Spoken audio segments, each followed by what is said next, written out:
Hello everyone, welcome to Ritika's nursing tutorials. मैं अपना एक नया वीडियो लेकर आई हूँ आज, जहाँ पर हम बात करेंगे प्रीटर्म लेबर के बारे में। हम बात करेंगे आज की वीडियो में कि प्रीटर्म लेबर क्या होता है, उसकी डेफिनेशन क्या है and what are the causes of preterm labour. आइए हम आज का अपना वीडियो स्टार्ट करते हैं। वीडियो स्टार्ट करने से पहले मैं आप सभी से रिक्वेस्ट करूँगी कि अगर आपने अभी तक मेरे चैनल को सब्सक्राइब नहीं किया है तो प्लीज़ इसे सब्सक्राइब करें, इस वीडियो को एंड तक देखें। अगर ये आपको हेल्पफुल लगता है, पसंद आता है तो इसे लाइक करें, शेयर करें और कमेंट करिए। आइए हम अपना वीडियो स्टार्ट करते हैं। तो प्रीटर्म लेबर को हम लोग प्रीमेच्योर लेबर भी बोलते हैं, प्रीमेच्योर लेबर या फिर प्रीमीस बेबी भी कह सकते हैं। तो जो हमारा प्रीटर्म लेबर है, ये अगर हम डेफिनेशन की बात करें तो it is defined as labour occurring before 37 weeks of pregnancy counting from first day of LMP। यानी कि जो हमारा प्रीटर्म लेबर है, यानी कि जो लेबर है प्रेगनेंसी को 37 वीक्स कंप्लीट नहीं हुए हैं और जो लेबर का प्रोसेस है वो 37 वीक्स ऑफ प्रेगनेंसी से पहले ही जो है अगर लेबर स्टार्ट हो जाता है, अगर हम फर्स्ट डे ऑफ LMP से काउंट करते हैं और प्रेगनेंसी को 37 वीक्स अभी कंप्लीट नहीं हुए हैं and before 37 weeks of pregnancy जो लेबर का प्रोसेस है, लेबर स्टार्ट हो जाता है, तो उसको हम लोग बोलते हैं प्रीटर्म लेबर या फिर आप बोल सकते हो प्रीमेच्योर लेबर। क्यों बोलते हैं? क्योंकि अभी टर्म ऑफ प्रेगनेंसी कंप्लीट नहीं हुआ है और उससे पहले लेबर प्रोसेस का स्टार्ट हो जाना।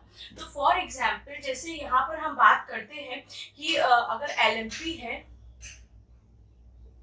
तो अगर किसी को 22 को LMP उसकी फर्स्ट आए तो नेक्स्ट मंथ हम लोग 22 या 23 अक्टूबर को जो उसकी मेंसेस थे, जैसे मेंसेस 22 सितंबर को फर्स्ट आए तो जो नेक्स्ट मंथ में उसको मेंसेस आने थे 22 या फिर 23 अक्टूबर। लेकिन इस टाइम पे जो मेंसेस है वो नहीं आए हैं, तो जो हम काउंट करेंगे वो 22 से ही काउंट करेंगे। तो अगर इसके अकॉर्डिंग, इस LMP के अकॉर्डिंग प्रेगनेंसी को 37 कंप्लीट नहीं हुए हैं और उससे ही पहले लेबर का प्रोसेस स्टार्ट हो गया है, तो उसको हम लोग बोलते हैं प्रीटर्म लेबर या फिर प्रीमेच्योर लेबर या प्रीमीस बेबी।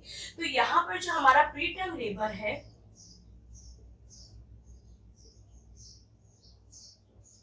प्रीटर्म लेबर, अगर इसमें हम देखते हैं 37 वीक्स नहीं कंप्लीट हुए हैं तो ये प्रीटर्म होगा।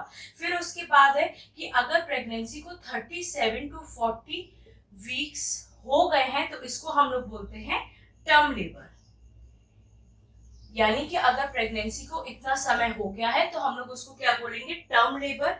और अगर प्रेगनेंसी को जो है टर्म 40 वीक्स के अबव हो गया है तो उसको हम लोग बोलते हैं पोस्ट लेबर। यानी जो हमारी EDD आई है, एक्सपेक्टेड डेट ऑफ डिलीवरी लिखी है, तो उसके अकॉर्डिंग, एक्सपेक्टेड डेट के अकॉर्डिंग जो हमारा है प्रेगनेंसी का वो 2 वीक्स और बढ़ गया है या टर्म लेबर से और ऊपर चला गया है, तो उसको हम लोग बोलते हैं पोस्ट लेबर। तो ये हमारे 3 टर्म्स हैं। तो जैसे मैंने बताया प्री टर्म लेबर जो है इसे हम लोग प्रीमेच्योर लेबर या प्रीमीस बेबी भी बोलते हैं, जहां पर जो प्रेगनेंसी है उसको अभी 37 वीक्स कंप्लीट नहीं हुए हैं, लेकिन उससे ही पहले लेबर का प्रोसेस का स्टार्ट हो जाना, उसको हम लोग बोलते हैं प्रीटर्म लेबर। फिर जो हमारा है यहाँ पे टर्म लेबर क्या है?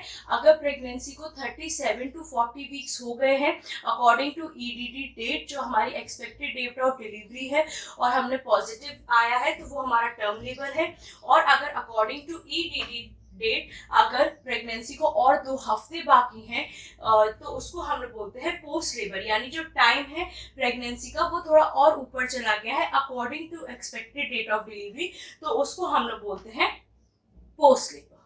तो अगर जो प्रेगनेंसी है वो 37 to 40 वीक्स के बाद होती है या इसके वीक्स के बीच में होती है, तो वहाँ पे जो बेबी है और मदर है उसमें किसी भी प्रकार का कोई एज सच हमें कॉम्प्लिकेशंस नहीं दिखाई देगा।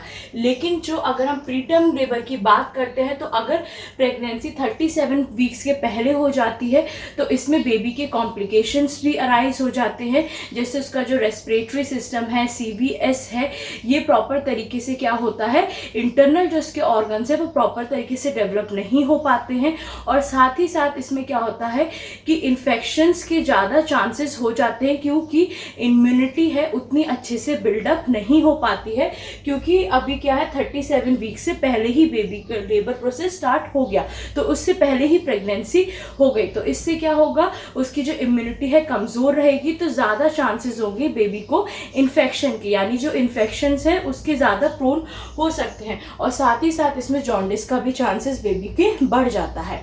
तो ये था हमारा प्रीटर्म लेबर। अब हम बात करते हैं कि what are the causes of preterm labour. तो अगर हम जो कॉजेस में देखते हैं तो यहाँ पे जो हमारे कॉजेस हैं, सबसे पहले है हमारा मैटरनल कॉज, फिर हम देखेंगे फीटस कॉज, फिर थर्ड है हमारा प्लेजेंटल कॉज, फिर फोर्थ है हमारा यूट्रीन कॉज, और लास्ट में हम देखेंगे अदर कॉजेस। तो जो हमारे कॉजेस है यहाँ पे डिवाइडेड है maternal cause, foetus cause, placental cause, uterine cause and other causes.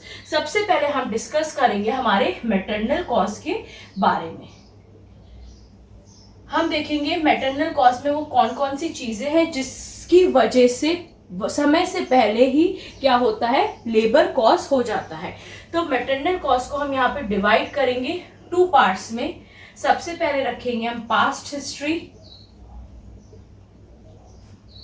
और नेक्स्ट हम रखेंगे इसमें present history.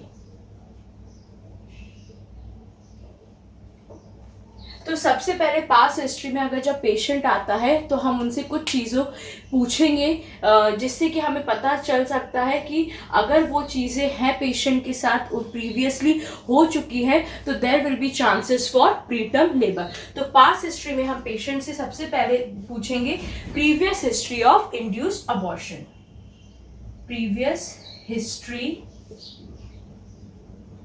Of induced abortion, यानी इंड्यूस्ड अबॉर्शन यानी मेडिकेशन के द्वारा कोई भी प्रकार का अबॉर्शन हुआ है पहले। फिर सेकंड हम पूछेंगे प्रीवियस हिस्ट्री ऑफ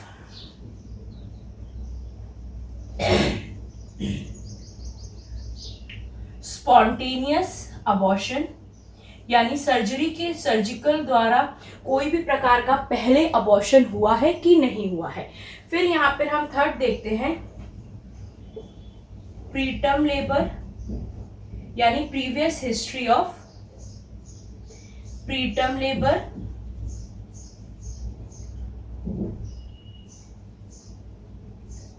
फिर हम देखेंगे प्रीवियस हिस्ट्री ऑफ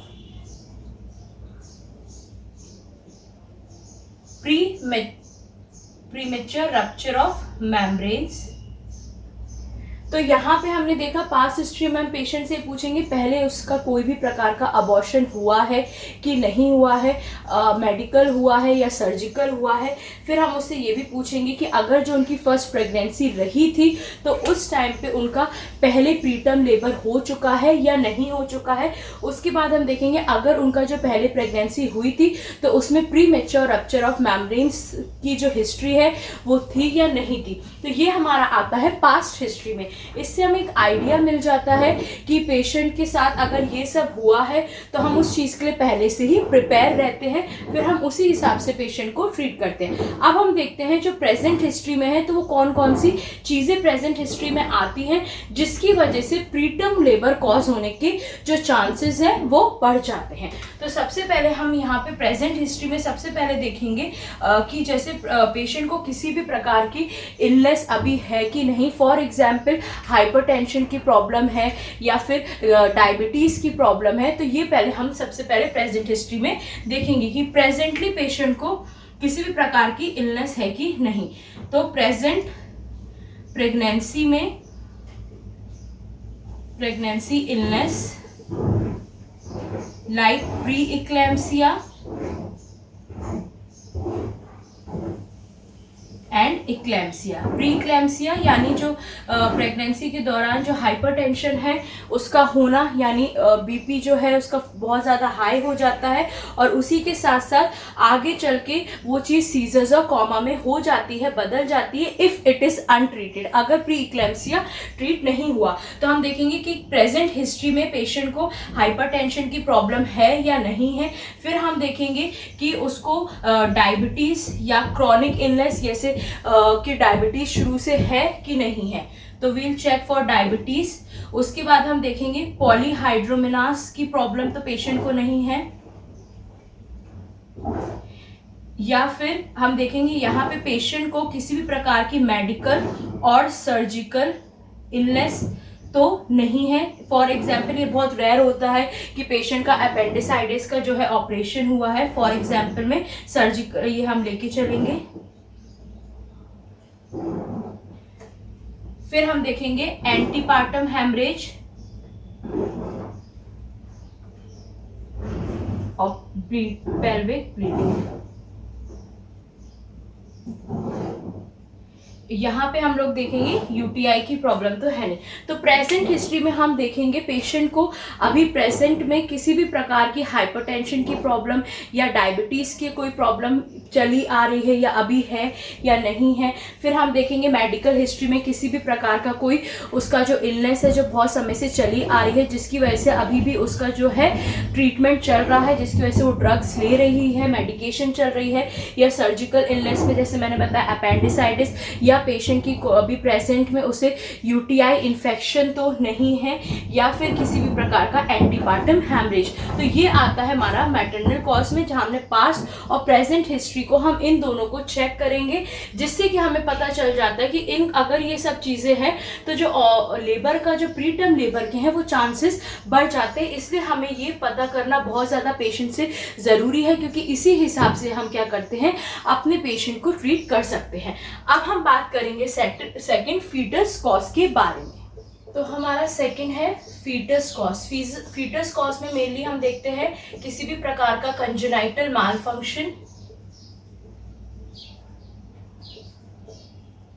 उसके साथ ही साथ इसमें इंट्रा यूट्रिन डेथ, या फिर आप बोल सकते हैं इसमें ये होता है ड्यू टू मल्टीपल प्रेगनेंसी। अगर जो मदर है उसकी पहले से बहुत बार प्रेगनेंसी हो चुकी है तो चांसेस रहते हैं कंजेनाइटल मालफंक्शन की और इंट्रा यूट्रिन डेथ की। तो ये था हमारा सेकंड फीटल कॉज। अब हम थर्ड देखते हैं प्रेजेंटल कॉज की वजह से प्रीटर्म लेबर के जो रिस्क है वो कैसे बढ़ते हैं। जैसे अगर है प्लेजेंटल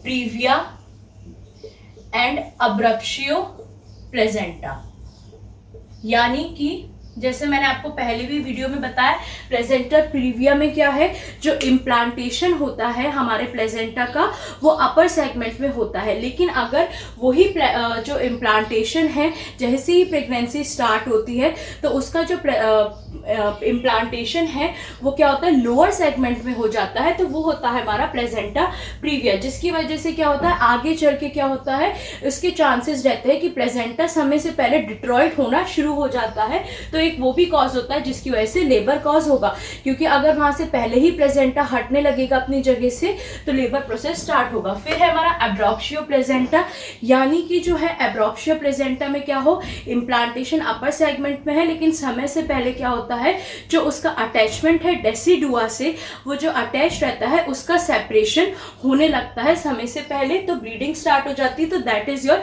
अब्रप्शियो प्लेजेंटा। तो अगर प्लेजेंटा प्रीविया होता है, प्लेजेंटा अब्रप्शियो होता है, यानी कि जो प्लेजेंटा है वो समय से पहले ही डेसिडुआ से डिटैच होना स्टार्ट हो जाता है, सेपरेट होना स्टार्ट होता है, तो उसकी वजह से प्रीटर्म लेबर कॉज होता है। तो ये किसकी वजह से है, प्रेजेंटल कॉज है। नेक्स्ट हम इसमें देखते हैं यूट्रीन कॉज। इसमें यूट्रीन कॉज में है abnormal structure of the uterus. Abnormal structure of uterus,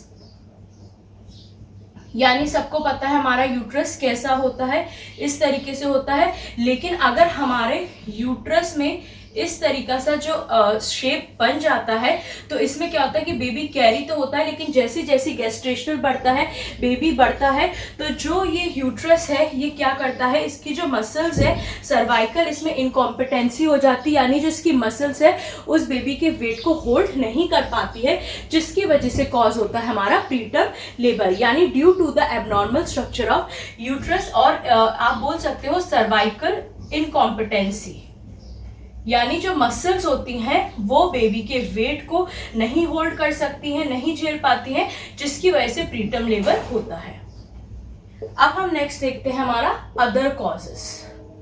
तो अदर कॉजेस में हमारा क्या है, जैसे मदर स्मोकिंग कर रही है, अल्कोहल कंजप्शन है, या किसी भी प्रकार का ड्रग्स का कंजप्शन ले रही है, तो ये सब हमारा आता है अदर कॉजेस में, या उसका ओबीस की प्रॉब्लम है, या फिर उसने हैवी वेट लिफ्टिंग कर ली है, यानी कि भारी सामान को उठा लिया है, तो उसकी वजह से क्या होता है, प्लेजेंटा अपने उससे जगह से क्या होता है, डिटैच होने लगता है, एंड इट में कॉज योर प्रीटर्म लेबर। तो ये था आज का हमारा वीडियो प्रीटर्म लेबर के बारे में, जहां मैंने आपको शॉर्ट में एक्सप्लेन किया कि what is preterm labour and what are the causes of preterm labour. I hope ये वीडियो आपको पसंद आए, आई होप प्लीज इसे लाइक करें, शेयर करें। अगर कोई भी ऐसा टॉपिक है रिलेटेड टू नर्सिंग जो आप चाहते हैं मैं अपने नेक्स्ट वीडियो में लेकर आऊं, तो आप मुझे कमेंट कर सकते हैं। अब हम मिलेंगे हमारे नेक्स्ट वीडियो में, जहां पर हम बात करेंगे अवगार स्कोरिंग के बारे में। Till then take care, bye bye, stay safe, thank you so much.